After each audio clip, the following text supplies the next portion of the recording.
Jadi orang zuhud itu orang yang hatinya tidak terikat, tidak tergoda oleh dunia. Katanya Imam Malik, justru sebaliknya orang yang tidak terikat dan tidak tergoda ini akan mendapatkan nikmat dari Allah. Mungkin kalau pakai bahasa lain, kalau engkau tidak mengejar dunia, dunia yang mengejarmu. Ya tentunya atas izin Allah.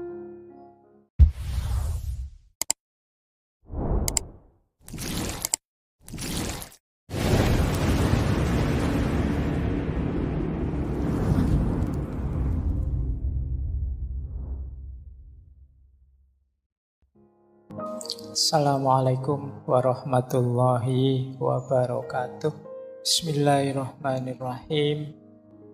Jangan belajar atau mengambil ilmu dari sohibul hawa, orang yang disetir, dikendalikan oleh hawa nafsunya. Cirinya apa orang yang dikendalikan oleh hawa nafsunya? Orientasi hidup dan target-target hidupnya hal-hal yang sifatnya duniawi, sementara artifisial. Artifisial itu tidak penting, tidak hakiki. Jadi sohibul hawa itu ya targetnya tidak akan jauh-jauh. Misalnya dari harta, tahta, kehormatan duniawi, dan yang sejenis itu. Pujian, kekaguman orang, itu ciri-ciri sohibul hawa. Ingin memamerkan ilmunya, ingin memamerkan ketinggian wawasannya, ingin dipuji orang tentang kepandaiannya, dan yang sejenis itu. Itu juga cirinya sohibul hawa. Kalau ada orang jenis ini, hati-hati, kalau bisa tidak usah mengambil ilmu dari orang jenis ini. Karena orang-orang semacam ini biasanya yang disampaikan adalah yang sesuai dengan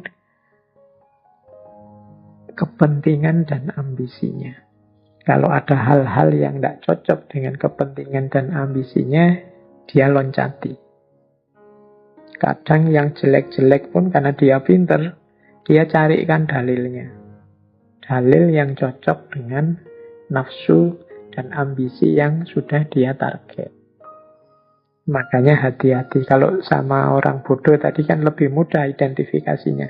Kalau sohibul hawa ini melihatnya tidak pada ilmunya, tapi pada karakternya.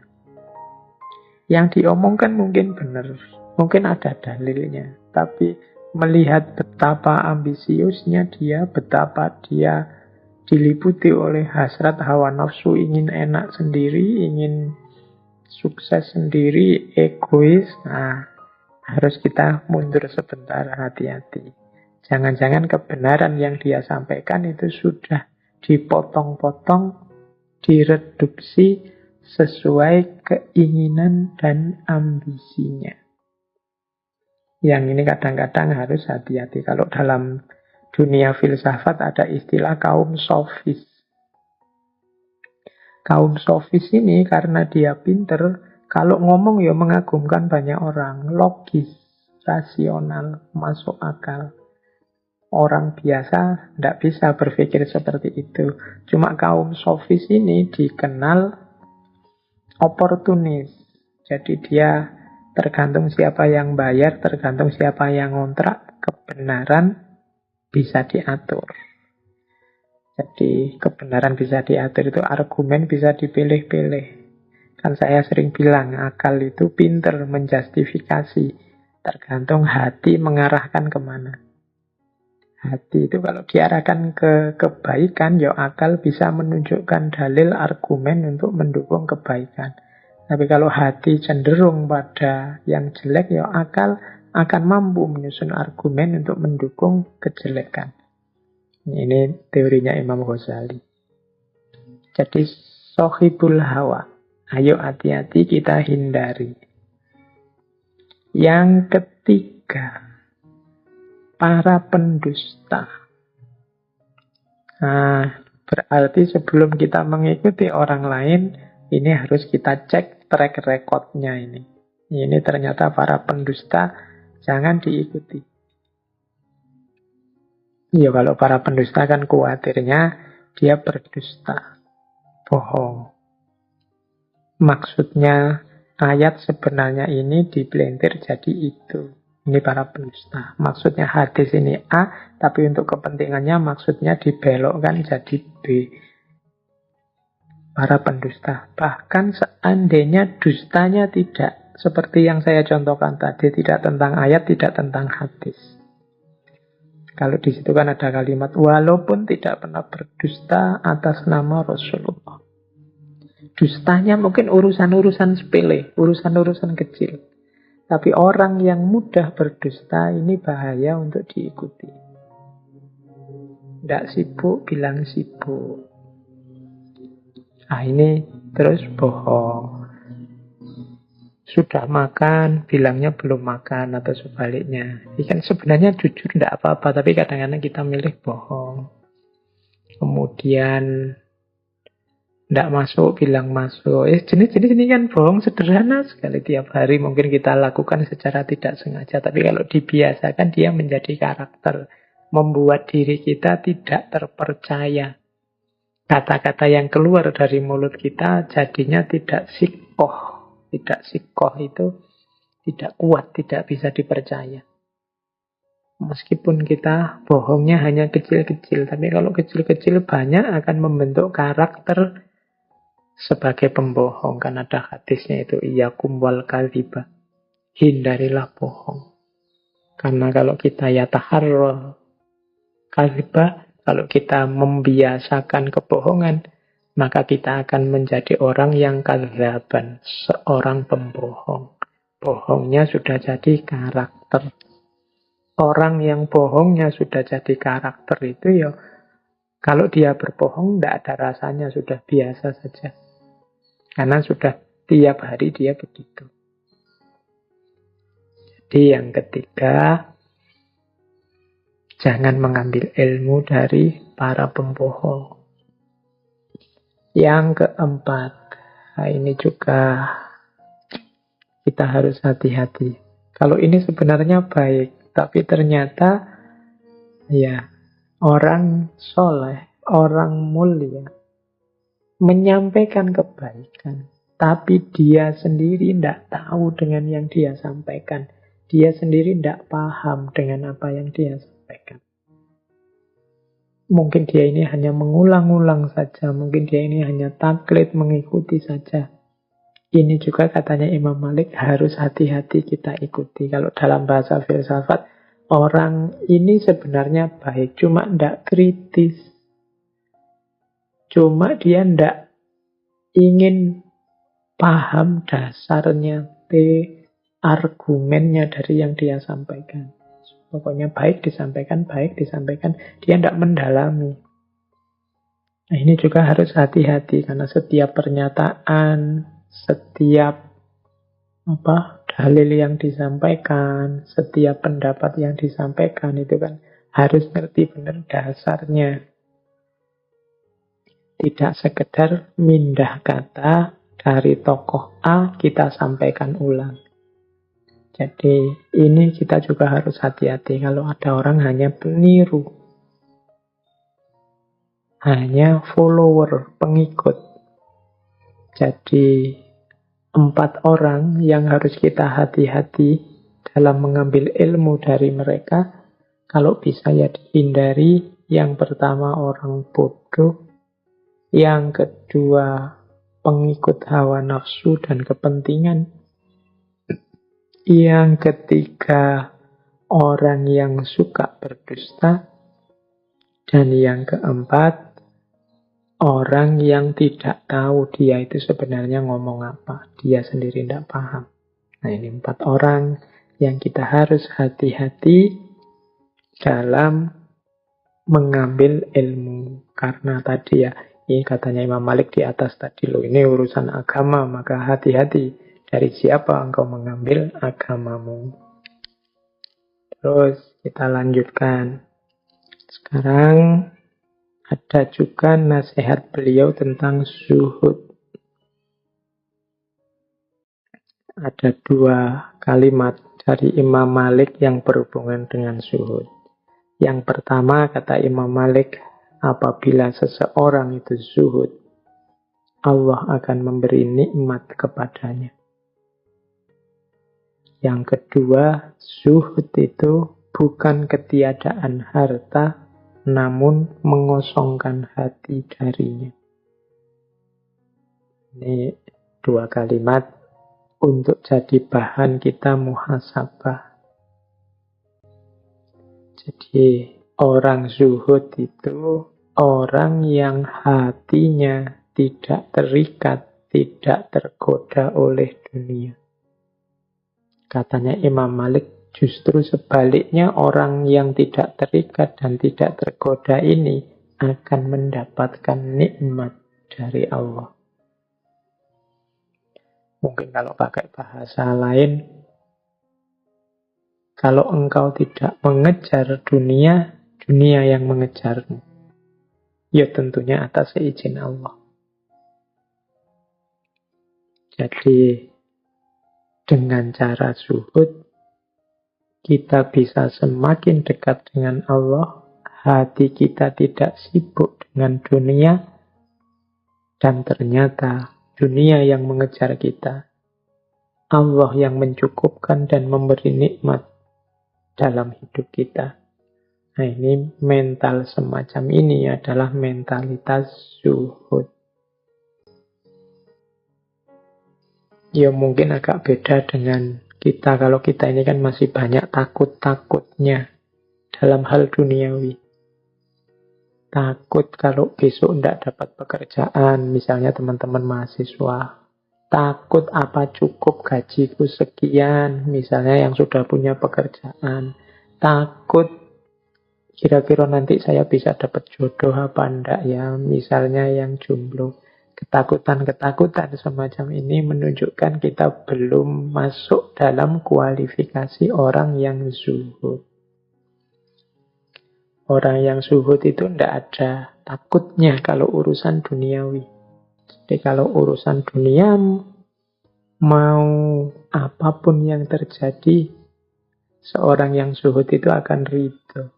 Tapi bukan berarti tidak mau bekerja, bukan berarti tidak mau kaya. Kalau mau kaya oke saja, bekerja ya dilakukan sepenuh hati sebagai tanggung jawab kemanusiaan dan tanggung jawab ketuhanan. Tapi hasilnya apa, buahnya seperti apa ya, tidak jadi ukuran, tidak jadi hitungan. Satu-satunya ukuran dan hitungan hanya ridhonya Allah. Mental semacam ini namanya mental zuhud. Imam Malik itu imam yang kaya. Tadi saya ceritakan beliau ini suka menggunakan baju-baju yang mewah. Tapi kekayaan tidak nempel di hatinya. Ada beberapa kisah ini saya bawa ya. Misalnya ini ada contoh. Ada ceritanya Imam Malik. Jadi Imam Malik ini punya tabiat kalau orang memberi hadiah, ya diterima. Tapi hadiah itu tidak membuatnya terikat, tidak membuatnya terpengaruh, bahkan kalau mungkin dikembalikan lagi. Jadi ada cerita, suatu hari beliau ini oleh wali kota Madinah diberi hadiah kuda yang indahnya luar biasa, pelanannya mahal. Nah, kuda ini oleh beliau diikat di depan masjid. Wah, semua orang kagum, termasuk Imam Syafi'i. Imam Syafi'i melihat kuda itu, wah luar biasa ini guru. Kudanya tangkas sekali, kudanya hebat sekali. Imam Malik tiba-tiba saja bilang, huwalak. Huwalak itu ya, sudah ambil saja. Oh. Padahal banyak orang kagum, banyak orang berdecak melihat kuda yang indah itu. Tapi bagi Imam Malik, itu bukan sesuatu yang nempel. Bukan sesuatu yang harus dipertahankan mati-matian. Tidak kok.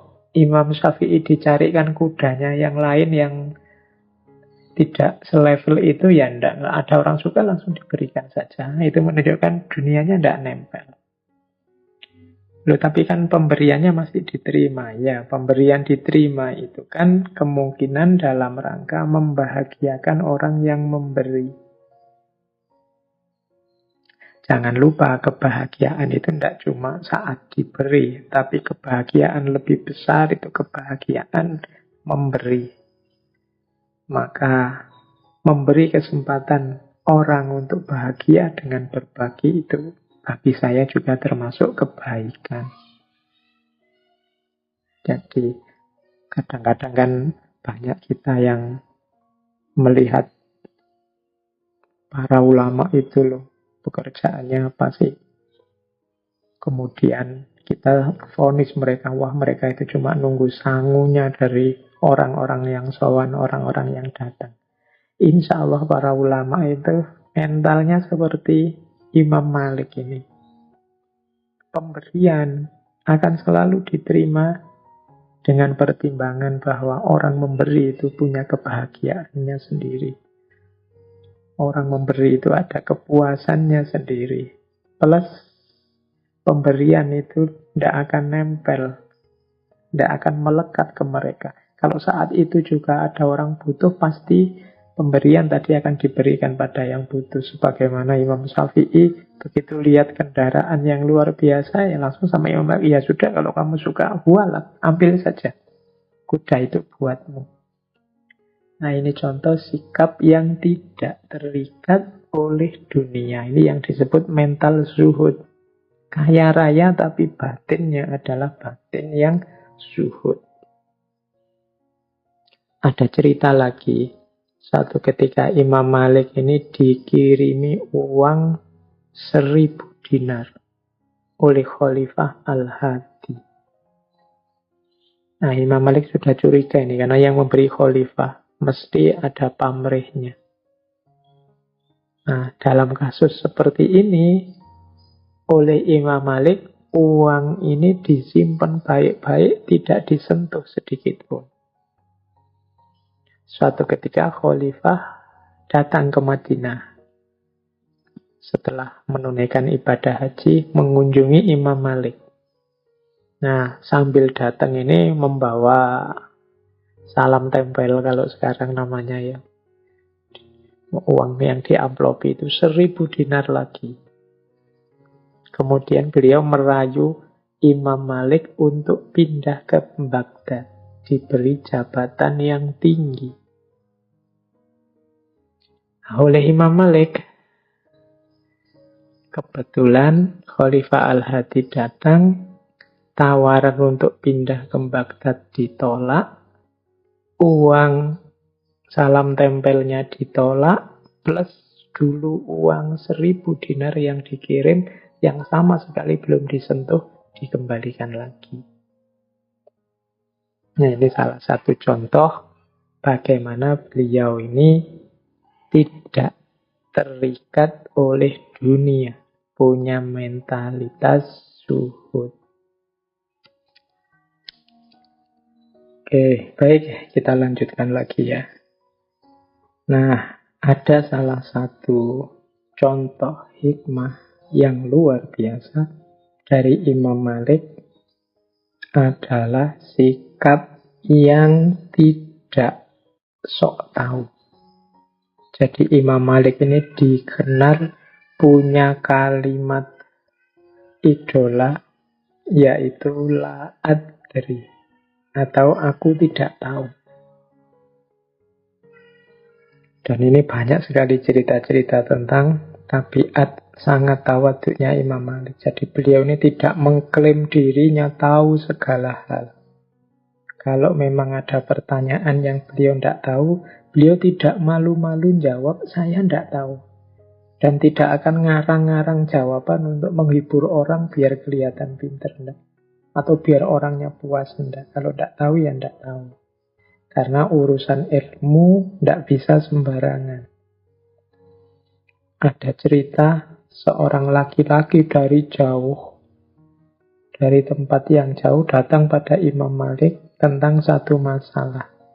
Imam Malik menjawab, la uhsinuha. Jadi, la uhsinuha itu artinya aku tidak ngerti masalah itu dengan baik. Bayangkan, ini tidak sekedar tidak tahu. Aku tahu, tapi pengetahuanku belum tuntas. Makanya jawabannya la uhsinuha. Aku tidak ngerti masalah itu dengan baik. Nah, laki-laki ini mendesak. Karena mungkin bayangannya dia kan ini ulama besar, masa tidak tahu. Tolonglah, aku telah melakukan perjalanan jauh untuk bertanya kepadamu tentang masalah ini. Imam Malik terus menegaskan, ketika engkau kembali ke tempat tinggalmu, kabarkan pada masyarakat di sana bahwa aku berkata kepadamu, la uhsinuha. Jadi ya aku ngerti kamu orang jauh, tapi aku ndak ngerti masalah itu dengan baik. Jadi ya nanti kalau kamu kembali pada masyarakatmu, katakan saja apa adanya. Jawabannya Imam Malik, la uhsinuha. Nah, ini contoh ulama besar yang sadar diri dan tahu diri. Ngerti batas pengetahuannya. Kalau memang tidak tahu, ya bilang tidak tahu. Biar tidak menyesatkan orang.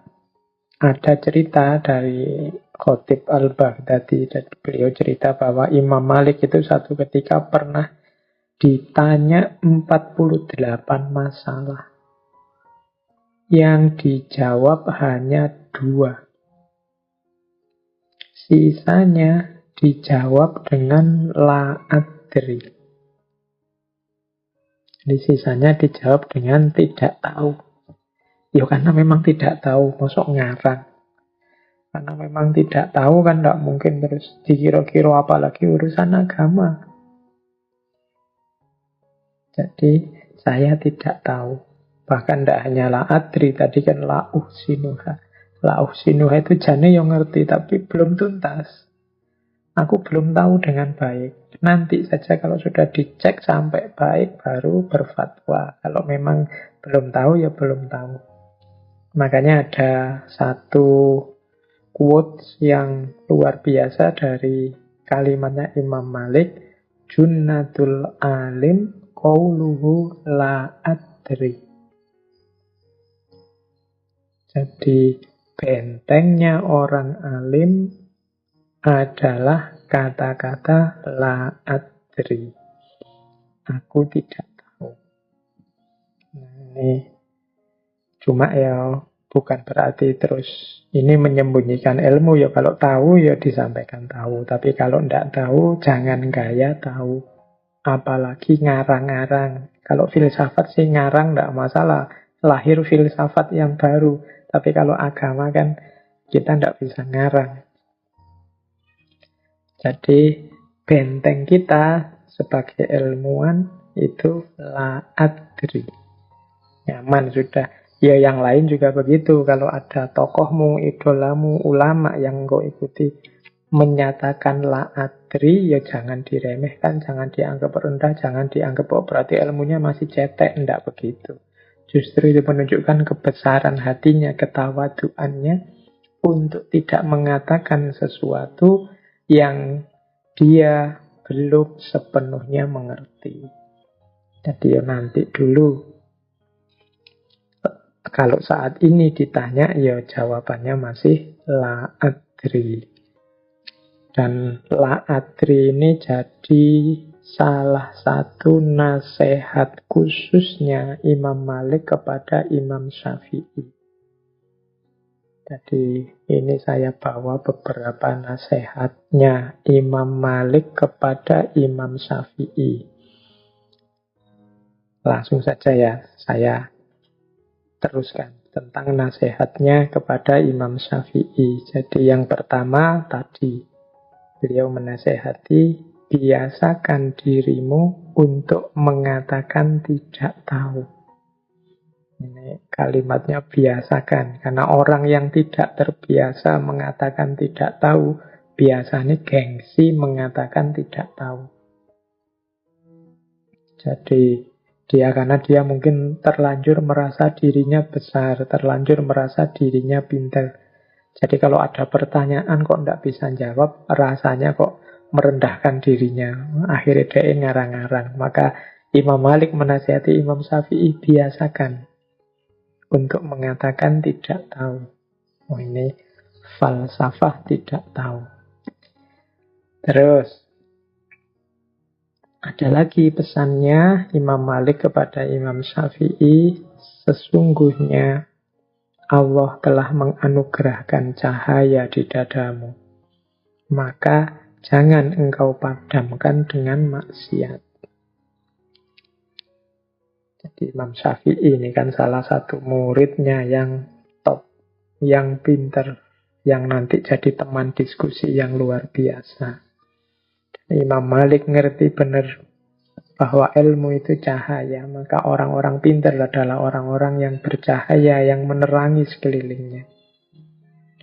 Maka dia harus berhati-hati agar tidak mengurangi cahaya atau menghalangi cahaya sehingga terjadi kegelapan.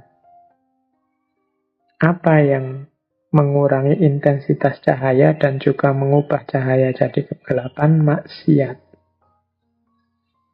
Jadi Imam Malik berpesan, tolong engkau ini orang yang bercahaya karena Allah menganugerahkan cahaya di dadamu.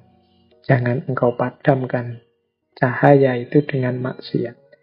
Semakin kita melakukan maksiat, semakin cahaya itu terhalang dan kita akan gelap. Dan tidak usah teman-teman tanya ya maksiat itu apa saja Pak. Semua jenis maksiat dan insya Allah teman-teman ngerti mana yang maksiat. Kalau lupa ya buka lagi kitab-kitabnya, ngaji-ngajinya dulu. Bidayatul Hidayah apa-apa. Tentang dosa-dosa kecil maupun dosa-dosa besar. Itu yang bisa menggelapkan hidup kita. Menjauhkan kita dari cahayanya Allah. Oke, kalau ini teman-teman insya Allah sudah ngerti. Terus ada nasihat lagi terkenal dari Imam Malik pada Imam Syafi'i. Jadilah engkau orang yang paling banyak diam di antara manusia. Jika mereka benar, ikutlah di dalamnya. Dan jika mereka salah, jangan ikuti mereka. Ini mungkin penting juga nasihat buat kita ya. Kita hari ini kan tidak betah untuk diam. Sehari tidak buka WA, sehari tidak buka Instagram atau Twitter, sehari tidak posting apa-apa, tidak mention apa-apa, itu kan rasanya kok sepi. Grup WA itu kalau tidak aktif sak jam saja, terus muncul emoticon-emoticon itu kan kok sepi yo, dan seterusnya. Nah itu kan secara hari ini begitu gaya hidup kita. Padahal Imam Malik justru kita ini lebih banyak diam. Nasihatnya Imam Malik pada Imam Syafi'i justru jadi orang yang paling banyak diam saja. Orang yang paling banyak diam itu punya kesempatan berpikir lebih banyak dibandingkan yang ngomong. Ya kalau orang ngomongnya banyak itu kan kesempatan berpikirnya secara intensif berbeda dengan orang pendiam. Kalau pendiam itu kan bisa pikirannya kerja terus. Kalau ngomong sambil mikir kan susah. Saya seperti ini, bicara hampir 2 jam itu kan setengah-setengah mendaya gunakan pikirannya agak tidak maksimal. Coba sambil diam, mikirnya justru lebih maksimal. Maka katanya Imam Malik, jadi orang yang paling banyak diam saja. Mencermati lingkungan sekelilingmu. Kalau orang-orang di sekelilingmu benar, ya ikuti. Kalau orang-orang di sekelilingmu salah, ya jangan diikuti. Ini berarti kan mulutmu diam, tapi pikiranmu jangan. Telaahmu terhadap masyarakat jangan. Jadi kalau mereka benar, ya diikuti. Kalau mereka salah, ya dihindari. Kalau engkau terlalu banyak ngomong, tidak sempat refleksi. Ya hasilnya cuma ikut saja. Orang ke utara ikut ke utara, orang ke selatan ikut ke selatan. Nah ini masalah. Terus nasihat lagi kepada Imam Syafi'i, angkatlah tanganmu dari hidangan makanan saat keinginanmu untuk makan masih menggebu.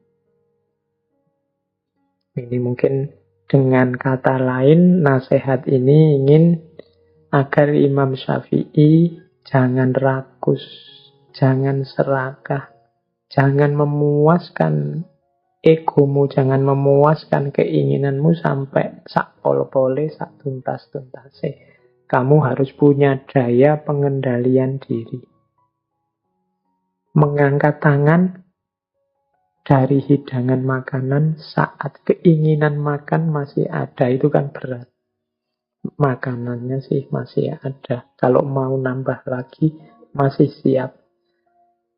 Dan sebenarnya juga belum terlalu kenyang, masih ingin nambah lagi. Tapi nasihatnya Imam Malik, kalau engkau bisa berhenti dalam situasi seperti itu, ya berarti engkau punya kemampuan mengendalikan diri. Hasrat dan nafsu jangan dimanjakan. Jadi ini salah satu jalan untuk mendidik diri. Kita ini kan sering kesulitan di sini. Kalau sudah seneng itu terus. Mungkin di antara teman-teman ada yang maniak game ya, game online apa game apa. Itu kan terus. Coba nasihatnya Imam Malik ini dijalankan. Keinginan main gamenya masih menggebu-gebu, kuotanya masih banyak, tapi ya saatnya berhenti ya berhenti. Jadi kemampuan mengendalikan diri.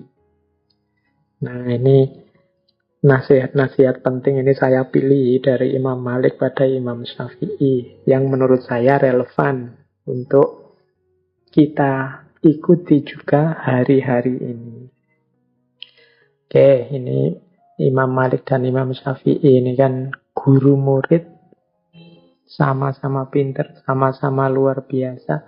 Dalam banyak pandangan mereka ini berbeda. Tapi tetap Imam Syafi'i menghormati Imam Malik. Imam Malik menyayangi Imam Syafi'i. Ada banyak cerita perbedaan pendapat antara guru murid ini, tapi berakhir dengan kegembiraan. Berakhir dengan kebahagiaan semuanya. Ini perlu kita teladani. Berbeda tidak harus konflik. Jadi ada cerita begini. Jadi suatu ketika Imam Malik ini bilang pada Imam Syafi'i pandangannya tentang rezeki. Katanya Imam Malik, rezeki itu datangnya tanpa sebab. Orang itu cukup bertawakal pada Allah, nanti Allah akan memberi rezeki. Rumusnya, katanya Imam Malik, lakukan yang menjadi bagianmu, selanjutnya biarkan Allah mengurus yang lainnya.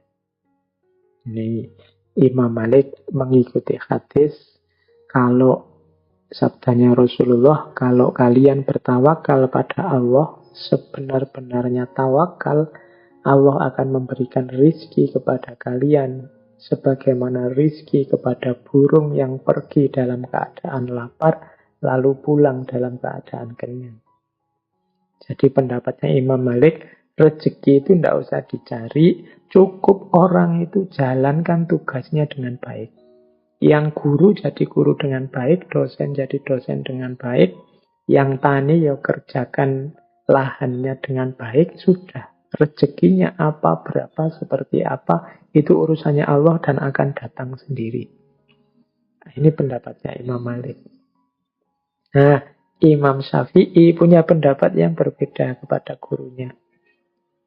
Wahai Syekh, karena tadi alasannya hadis seperti burung yang pergi dalam keadaan lapar lalu pulang dalam keadaan kenyang, Imam Syafi'i bilang, wahai Syekh, kalau burung itu tidak keluar dari sangkarnya, bagaimana mungkin ia mendapatkan rezeki? Jadi gurunya bilang rezeki itu ndak usah dicari, dia akan datang sendiri. Kalau Imam Syafi'i bilang ya ndak, rezeki ya harus dicari, harus dijemput. Nah ini beda pendapat, tapi ya ndak gegeran. Nah ada cerita terus.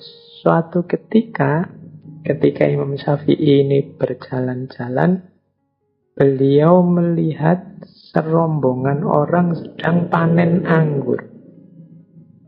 Wah, terus Imam Syafi'i, wah, ini ada kesempatan untuk dapat rezeki. Imam Syafi'i terus membantu panen anggur itu. Membantu orang panen. Nah, setelah panen selesai, Imam Syafi'i diberi imbalan beberapa ikat anggur sebagai balas jasa. Wah, ini seneng Imam Syafi'i ini dapat anggur, lumayan ini. Selain dapat anggur ini, saya mau menunjukkan ke guruku bahwa teoriku yang lebih benar. Datanglah Imam Syafi'i dengan membawa anggur pada Imam Malik. Ditaruhlah anggur itu di depan Imam Malik. Imam Syafi'i cerita pengalamannya tadi, membantu orang panen anggur. Terus Imam Syafi'i bilang, seandainya saya tidak keluar dari pondok kita ini dan melakukan sesuatu membantu orang manen, ya tentu saja anggurnya tidak akan pernah nyampe di tangan saya ini yang kita makan bareng-bareng ini. Kalau saya diam saja, ya anggurnya tidak datang.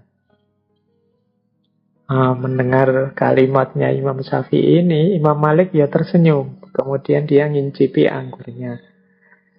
Loh, hari ini tuh aku tidak keluar kemana-mana. Aku ya ngajar saja, seperti biasa. Tapi tadi itu aku mikir, alangkah nikmatnya ya kalau panas-panas gini ada anggur datang. Tiba-tiba engkau datang sambil bawa beberapa ikat anggur. Loh, bukankah ini benar aku toh? Lakukan yang jadi bagianmu, rezeki urusannya Allah. Nah, jadi dua orang guru murid pendapatnya beda, masing-masing membawa bukti. Akhirnya bagaimana? Akhirnya dua-duanya sama-sama tertawa, sama-sama senang menikmati anggur bersama-sama.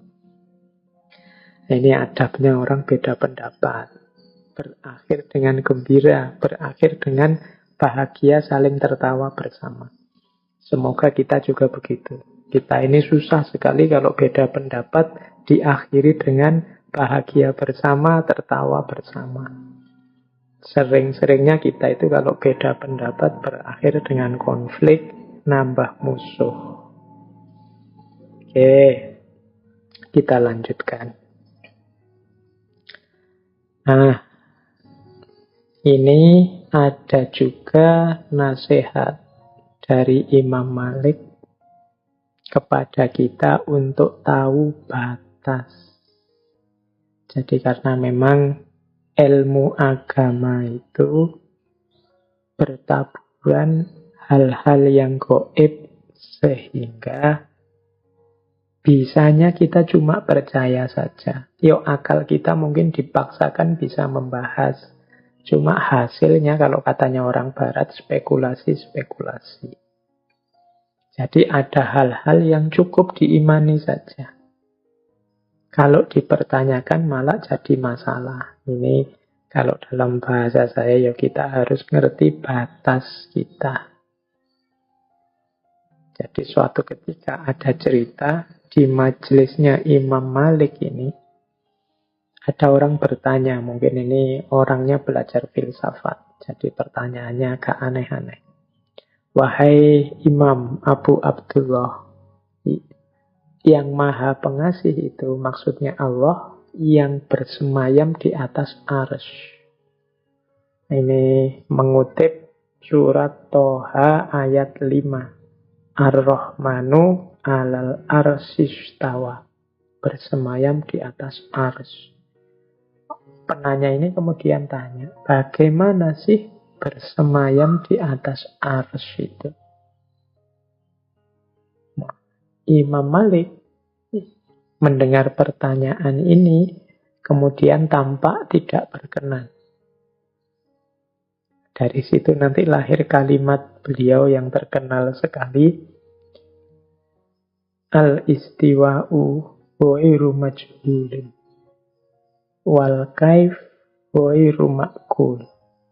wal imanu bihi wajibun wasu'alu anhu bid'atun. Jadi istiwa itu, bersemayam itu ghairu majhul. Kita ngerti kan lah maksudnya orang bersemayam itu seperti apa. Wal kaif ghairu ma'qul. Tapi kalau bersemayamnya Allah itu ghairu ma'qul. Pikiran kita tidak akan nyampe seperti apa bersemayamnya Allah. Wal imanu bihi wajibun. Tapi kita wajib beriman. Wong ini Al-Quran yang bilang. Wasu'alu anhu bid'atun. Mempertanyakan hal ini itu bid'ah, mengada-ada. Kenapa disebut mengada-ada? Lawang wal kaifu wairu ma'kul. Detail caranya, akal kita tidak akan nyampe. Jadi kalau minta jawaban pasti bagaimana Allah bersemayam, tidak akan bisa kita. Cukup kita imani bahwa Allah bersemayam. Seperti apa? Wallahu a'lam bishawab. Wasu'alu anhu bid'atun. Ini nama lain dari mbok kita tahu batas.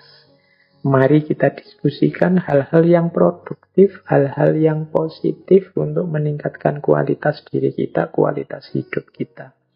Hal-hal yang memang tidak terjangkau dan hanya bisa diimani, ya kita imani. Ini mungkin nasihat dari Imam Maliknya. Masih banyak tema-tema yang lain yang positif, konstruktif, produktif untuk kehidupan.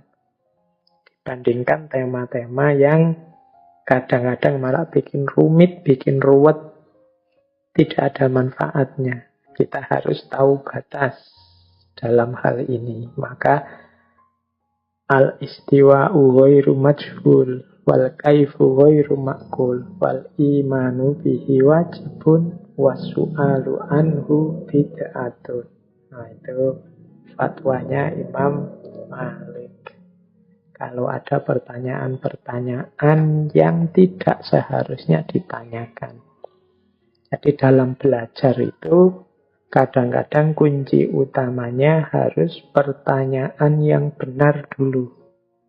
Kalau ada teman-teman ditanya orang, coba dievaluasi dulu. Jangan kesusu dijawab, dicek dulu. Jangan-jangan yang salah pertanyaannya. Jadi dulu waktu saya belajar filsafat ketuhanan klasik itu ada isu yang diperdebatkan ramai sekali. Tapi ternyata ketemunya ini yang salah pertanyaannya tentang kemahakuasaan Tuhan. Jadi, apakah Tuhan bisa menciptakan sesuatu yang Tuhan sendiri tidak bisa? Misalnya menciptakan batu yang besar yang Tuhan sendiri tidak bisa mengangkat. Loh, ini pertanyaan kontradiksi secara logika. Karena yang dicari Tuhan bisa atau tidak, tapi parameternya Tuhan tidak bisa. Apakah Tuhan bisa menciptakan yang Tuhan sendiri tidak bisa? Ada dua hal yang kontradiksi. Nah, ini ada isu ini di filsafat ketuhanan. Oke, baik. Jadi intinya ini menasehati kita untuk tahu batas. Oke. Terus, nah, ini waktunya sudah mau habis. Saya ingin menutup dengan hikmah-hikmah dari Imam Malik tentang hormat dan cintanya beliau kepada Kanjeng Nabi Muhammad Sallallahu Alaihi Wasallam. Jadi kita harus banyak belajar kepada Imam Malik cara mencintai Nabi. Imam Malik ini dikenal tidak pernah naik tunggangan kuda apa unta. Kalau waktu di Madinah, beliau juga dikenal tidak pernah pakai sandal. Alasannya apa? Kata Imam Malik, saya malu menginjak tanah dengan alas kaki dan tunggangan yang di dalamnya terbaring Rasulullah. Maksudnya malu menginjak tanah. Yang di dalam tanah ini terbaring Rasulullah. Ya karena beliau hidupnya di Madinah. Jadi sepanjang hayat beliau ini nyeker. Dan tidak pernah naik tunggangan. Dan beliau saking cintanya dengan Madinah, beliau tidak pernah mau meninggalkan kota Madinah. Termasuk saat ditawari jabatan-jabatan yang tinggi oleh para khalifah. Ini bukti cinta yang pertama. Tema ini saya angkat biar kita lebih sibuk dengan bagaimana cara kita mencintai Rasulullah. Dibandingkan sibuk mencari-cari yang sebaliknya. Oke, terus. Ada contoh lagi. Imam Malik dalam kajian-kajian hadisnya. Imam Malik ini dikenal kalau bikin forum, bikin kajian itu tenang, lembut, tidak meledak-ledak, tidak ada ungkapan-ungkapan dengan teriakan-teriakan. Dikenal lembut. Di antara alasannya apa? Karena beliau mengajarkan hadis. Yang itu dari Rasulullah. Beliau tidak ingin meninggikan suaranya dalam tanda petik. Karena ada ayatnya itu melebihi suaranya Rasulullah. Ada cerita suatu ketika Abu Ja'far al-Mansur ini khalifah. Saat berdialog tentang hadis dengan Imam Malik, suaranya tinggi. Wah, langsung saja oleh Imam Malik ditegur. Jadi kita ini di Madinah, dekat dengan Nabi. Jangan teriak-teriak, jangan meninggikan suara. Karena kita sedang membahas tentang Nabi. Itu tawaduknya beliau, saking cintanya dengan Kanjeng Nabi.